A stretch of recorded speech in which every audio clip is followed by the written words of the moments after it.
আসসালামু আলাইকুম, কেমন আছেন সবাই? আজকে আমি বছরের প্রথম বড়ইয়ের আচার করব। তো এটা হচ্ছে আমাদের নিজেদের গাছের বড়ই। তো এগুলো শুকিয়ে আনা হয়েছে গ্রাম থেকে। প্রথমে আমি প্যানে সরিষার তেলটা গরম করে নিব, বেশি করে সরিষার তেল দিয়েছি। এরপরেতে আমি এভাবে রসুনগুলো ঠিক এভাবে গোটা গোটা কোয়া কোয়া রেখে দিয়েছি, ওগুলো ভেজে নিব। তো রসুনগুলোর সাথে আমি একটু তেলটা হালকা গরম হওয়ার সাথে সাথে দিয়ে দিয়েছি।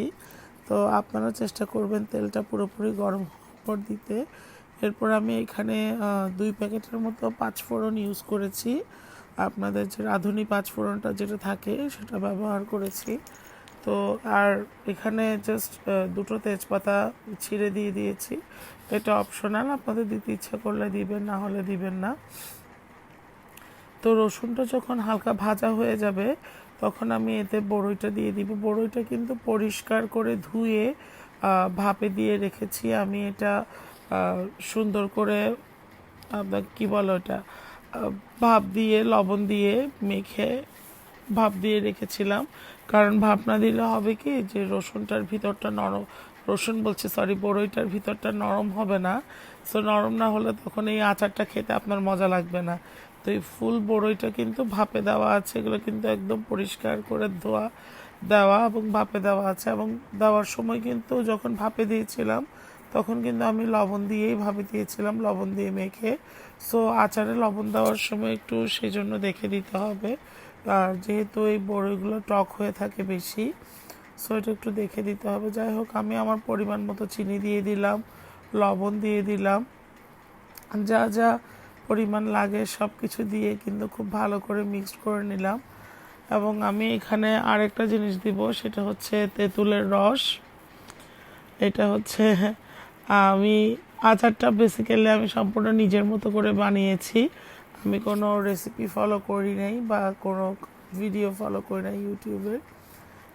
তো আপনারা আমার রেসিপি ফলো করে অবশ্যই বাসায় বানাবেন, বানায় আমাকে বলবেন কেমন হয়েছে, অবশ্যই জানাবেন মজা লাগে কিনা।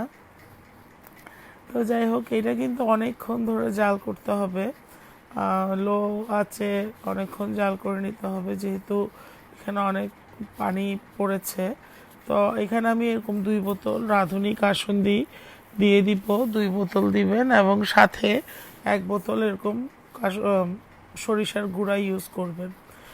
আপনারা চাইলে সরিষার বাটাও দিতে পারেন। কাসুন্দি 2 বোতল ইউজ করে সরিষা বাটা ইউজ করতে পারেন, সেক্ষেত্রে হলুদ সরিষাটা ব্যবহার করবেন। কালো সরিষাটা দিলে আচারটা একটু তিতা লাগবে খেতে। তো আমি কিন্তু এখানে সম্পূর্ণ হলুদ সরিষাই ব্যবহার করেছি। 2 বোতলের মতো কাসুন্দি ইউজ করেছি এবং 1 বোতল সরিষা গুঁড়া ব্যবহার করেছি। এবার আমি ভালো করে আচারের সাথে সরিষাগুলো খুব ভালো করে মিক্স করে নিব। মিক্স করে নাড়াচাড়া করে মশলাটা মিক্স করে দিব। এবার হালকা কিছু মশলা দিয়ে দিব, যেমন সামান্য একটু ধনিয়ার গুঁড়া এবং সামান্য একটু জিরার গুঁড়া দিব, আর সামান্য একটু হলুদের গুঁড়া দিয়ে দিব জাস্ট একটু কালারের জন্য, আর হালকা একটু করে লাল মরিচের গুঁড়ো দিব। আর লবণ, চিনি সব তো দিয়ে দিয়েছি। আর এভাবে কিছু শুকনো মরিচ আমি ছোট ছোট করে কেটে রেখেছিলাম, সেগুলো দিয়ে দিলাম। যেহেতু আমার আচারটা এখন লাস্ট পর্যায়ে, এটা হচ্ছে আচারের লাস্ট মশলা, আমি দিয়ে দিলাম। এখন আর কোনো মশলা এখানে দিতে হবে না। এখন যেটা করতে হবে, একটু পরপর নাড়াচাড়া করে দিতে হবে, যাতে যেহেতু চিনি দিয়েছি নিচে কোনো ক্যারামেলাইজড হয়ে লেগে না যায়। তো একটু পরপর নাড়াচাড়া করে দিতে হবে, যাতে প্রতি লেয়ারেই মশলাগুলো ভালোভাবে মিক্সড হয়ে যায়। তো এরকম বড়ের আচার কারা পছন্দ করেন একটু টক মিষ্টি ঝাল ঝাল? আমার এভাবেই ভালো লাগে। অনেকে আবার শুধু টক ঝালই পছন্দ করে, অথবা শুধু টক টকটাই পছন্দ করে। আমার একটু মিষ্টি হলেই আচার খেতে ভালো লাগে, না হলে আসলে খেতে ইচ্ছা করে না। তো আমার মা সবসময় আচার করলে 2 ধরনের করবে, একটা টক ঝাল করলে আরেকটা মিষ্টি মিষ্টি করে সবসময় আমার জন্য আলাদা করে করবে। মায়ের হাতের আচারগুলো আসলে সবসময় অনেক মিস করি। এখনও করে করে বয়ম ভরে ভরে বাসায় পাঠাই দিবে, আর আমি মুভি দেখে দেখে অনেক মজা করে আচারগুলো খাই। আল্লাহ আমাদের মাকে সবসময় সুস্থ রাখুক, এভাবে আমাদের জন্য আমাদের পাশে রাখুক। তো আমার রেসিপিটা কেমন রেখেছে আমাকে অবশ্যই জানাবেন এবং আমার রেসিপিটা অবশ্যই ফলো করবেন। দেখেন এখন এটা একদম হয়ে গিয়েছে আচারটা। আমি কিন্তু লো আছে খুব ভালো করে এটার যে জাল দিয়ে ফুটিয়ে নিয়েছি এবং লাস্ট ফিনিশিং কালার আসবে এটা। এবং এটার যে ক্যারামেলাইজ সুগারটা দেখেন কালারটা কি দারুণ এসেছে।